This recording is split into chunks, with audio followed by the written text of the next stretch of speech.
একটা দৃষ্টি থাকে। সেই দৃষ্টিটা হলো যেন আমরা সন্ত্রাস, চাঁদাবাজ, দখলবাজ থেকে এই এলাকাটাকে আমরা মুক্ত রাখতে পারি। এদিকে তালি পড়ে না, তার মানে কি আপনারা কি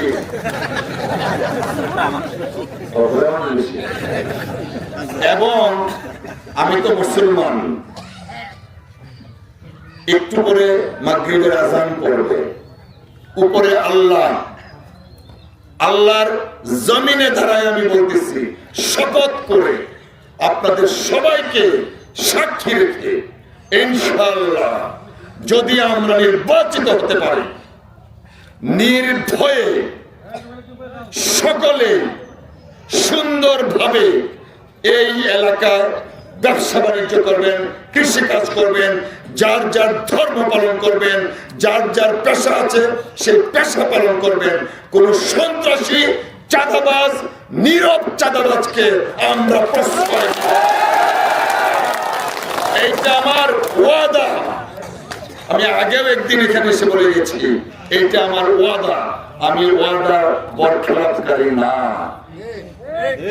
আমার ওয়াদা আমৃত্যু আমি রেখে যাই এবং চেষ্টা করছি পালন করার জন্য।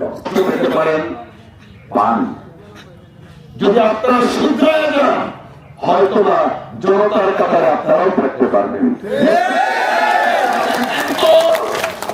যদি স্বভাব না বদলায়, বৈশিষ্ট্য না বদলায়, নীরব চাঁদাবাজি না বদলায়, হুমকি না বদলায়, বালু চুরি বন্ধ করা না হয়, গরু চুরি বন্ধ করা না হয়, দোকানে হামলা লুটপাট করা না হয়, আপনাদের জায়গা আমি দিব না।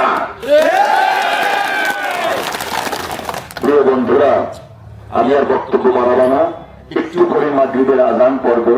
এর আগে আমি শুধু আমাদের দলের একটা কর্মসূচির কথা বলি, অনেকগুলোর মধ্যে একটা, সেটা হলো আমরা প্রায় সকলেই কৃষিকাজ করি।